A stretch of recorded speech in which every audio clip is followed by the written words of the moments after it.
नमस्कार, स्वागत है आपका जन संदेश टाइम्स में। लखीमपुर घटना से जिसका दिल ना दहला हो वो दिल शायद पत्थर का ही होगा। यूपी ही नहीं बल्कि अगर देश के कर्ता धर्ता की बात करें तो ऐसे महानुभावों की कमी नहीं है। पीएम मोदी हो या फिर यूपी के मुखिया सीएम योगी आदित्यनाथ हो, लखीमपुर घटना पर इन महानुभावों का दिल नहीं पसीजा। बस इनके रख रखाव सूट बूट में कोई कमी नहीं आनी चाहिए। दरअसल ये सारी बातें हम इसलिए कर रहे हैं क्योंकि अभी दिवाली पर पूरे देश में जश्न की लहर रही। पिछली बार की दिवाली कोरोना के कारण शायद इस जश्न के साथ नहीं मनाई गई थी, लेकिन क्या इस जश्न के बीच लखीमपुर में शहीद हुए किसानों को याद करने के लिए एक दिया संवेदना के रूप में नहीं जलाया जा सकता था? पीएम मोदी, योगी आदित्यनाथ या बीजेपी के नेताओं के जरिए एक ट्वीट तक नहीं हुआ। क्या किसानों के लिए पीएम मोदी के समर्थन के 2 शब्द सुनना महंगा हो गया है?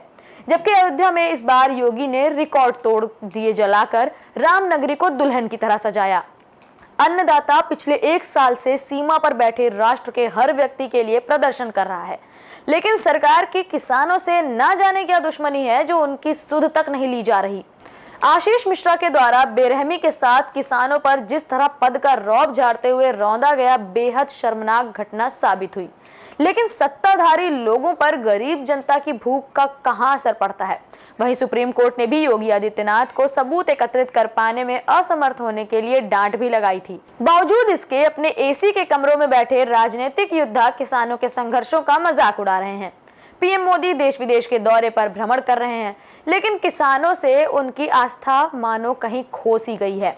फिलहाल 3 कृषि कानून के खिलाफ देश के किसान सड़क से लेकर संसद तक बैठे हुए हैं।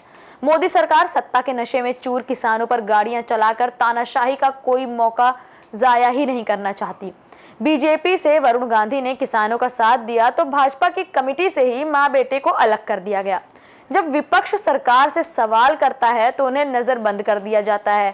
तो अब देखना यह है कि मोदी और योगी को कब किसानों की परेशानी नजर आती है। ऐसी तमाम जानकारी, खबरों और अपडेट्स के लिए आप बने रहिए जनसंदेश टाइम्स के साथ।